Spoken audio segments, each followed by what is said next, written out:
మెదడుకు రక్త సరఫరా చేసే రక్తనాళాలు సంకుచితం కావడం వల్ల వచ్చే అరుదైన మొయోమొయో వ్యాధితో బాధపడుతున్న 54 ఏళ్ల మహిళకు యశోద హాస్పిటల్స్ మలక్పేట్ యూనిట్లో వైద్యులు విజయవంతంగా శస్త్రచికిత్స నిర్వహించారు. పదే పదే స్పృహ కోల్పోవడం, కుడి చేతి బలహీనత వంటి లక్షణాలతో ఆసుపత్రిలో చేరిన మహిళకు అత్యాధునిక పరీక్షల ద్వారా బైలాటరల్ మొయోమొయో వ్యాధి ఉన్నట్లు నిర్ధారించారు. అనంతరం left STA, MCA bypass, right frontal EDAS శస్త్రచికిత్సలను విజయవంతంగా నిర్వహించారు. శస్త్రచికిత్స అనంతరం రోగి పూర్తిగా కోలుకొని ఆరోగ్యంగా ఉన్నట్లు senior neuro surgeon doctor Jayanand Sudheer తెలిపారు. ముందస్తు నిర్ధారణ సమయానికి చికిత్స ద్వారా స్ట్రోక్ ప్రమాదాన్ని గణనీయంగా తగ్గించవచ్చని ఆయన పేర్కొన్నారు. Neurosurgeon at Yashoda Hospital, Malakpet. This press conference is mainly to highlight the importance of early diagnosis for a very rare disease called moyamoya disease. This moyamoya disease was first described in Japan. It is deemed to be rare, but recently so many cases are being reported from India also. This press conference is mainly to highlight an interesting case of moyamoya that we did in Yashoda Hospital, Malakpet last month. It was a 54-year-old lady who came with recurrent strokes. So normally when a stroke happens, the patient becomes paralyzed, and sometimes this paralysis is for life. But moyamoya disease sometimes presents with recurrent transient strokes. That is, the strokes just come and then after some time the stroke disappears. So when they reach the hospital, sometimes the patient will not have any clinical signs of stroke. So when the patient says that repeatedly he or she is getting weakness of the hands or legs or difficulty in speech, sometimes multiple episodes of such strokes will occur every day also. So when a patient comes with such a symptom, it is better to evaluate for this particular disease called moyamoya disease. How rare it is? It was thought to be a disease confined only to Japan and eastern China, but in India we are getting a lot of cases now, and at least 3 or 4 of my patients have been from Visakhapatnam itself. In fact, this week we operated one patient in Yashoda, Sikandrabad, which has moyamoya patient. This patient was also living in Visakhapatnam for a very long time before he developed this disease. So it's not so uncommon. Identification of this disease is slightly difficult because it is rare. So people don't think of this disease usually. Even in the medical community, they think that it is very rare. And hence we want to sensitize this new disease to the general public through this media approach. Now, it can also affect children. It can also affect children as well as adults. So children also may present with recurrent strokes. So when we see children presenting with recurrent strokes, when they come to clinical attention or medical attention in the hospital, they may be absolutely normal. So the parents also will be thinking that this child is actually acting out, not actually having any illness, trying to escape from school. So that is the usual history that we get. But typically, when we examine this history, it is always related to children who cry so much and then have this weakness, or they play a lot in the hot sun, sweat out, get dehydrated, and then develop strokes. So such background history has to be carefully explored. Also, sometimes children may become ill with fever, vomiting, or loose motion, and then will get dehydrated, and then the strokes come. So moyamoya typically presents with stroke when they are dehydrated. And adults, usually in the age group of 40 to 60, are affected.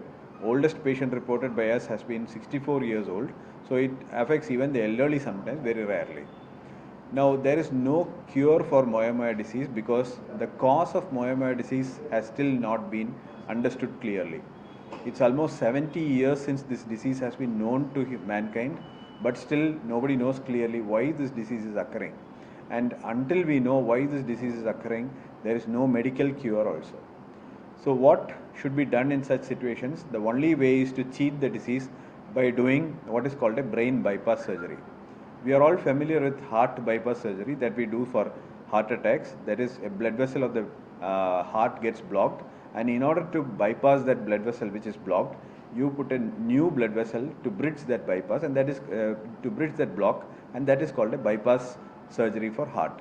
Similarly, you can do a bypass surgery for the brain. Now, the brain is a more critical organ than the heart, and the space that we have for operating in the brain is also very less. So what we usually do is we harvest one small blood vessel that goes along the skin of the scalp, that is the skin outside the skull. if you all feel here in front of the ear, there is a small pulse that we can feel, and that is the blood vessel that we usually take for doing the bypass. The artery is very small, it's around 1 millimeter in diameter, and the stitches that we use for stitching these blood vessels is less than the thickness of the human hair. So it is done under microscope under significant magnification and zoom. So we do this surgery, and this surgery takes typically 4 to 6 hours. And what we do is we connect the blood vessel from the scalp into one of the blood vessels of the brain. So the block in the main blood vessel of the brain is obviated by this, and this bypass will help these patients recover to a normal life. So the blood flow to the brain is established, re-established, and these patients suffer less strokes, and finally they are totally free of strokes when the bypass completely takes over the brain's blood supply. Now this case is being highlighted just because we need to sensitize the general public as well, that you should not ignore any symptom or that sounds like stroke in a child or even in an adult. Earliest reaching to the hospital at the earliest is required for early management of stroke, and adequate hydration is also essential for preventing such strokes. So if a patient gets strokes, we always look for medical attention, but the way to prevent stroke is adequately drinking water, because if you don't drink water, the blood becomes thicker, and this thick blood will have difficulty in flowing through the arteries. So if you keep the blood fluid by adequate hydration, to a certain extent strokes can be prevented. But other risk factors of stroke like smoking, the dietary patterns, sedentary lifestyle, all these also have to be taken into attention. But Moya Moya is a disease that has no such background factors like smoking or sedentary life or obesity or anything like that is not the background cause. The cause is still not known, and until the cure is found, a brain bypass surgery will help these patients to lead a normal life.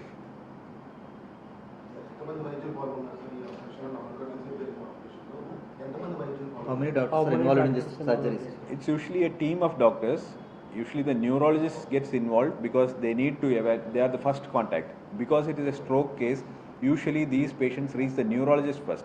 And once the diagnosis of Moya Moya is established, it's a team approach. The neurologist, the neurosurgeon and the anesthetist all together combine and treat the case, because every step of management is very important. But the actual surgery is done by a team of 2 doctors. One is a senior surgeon, that is myself, and one of my assistants, my associate surgeon, will also be involved.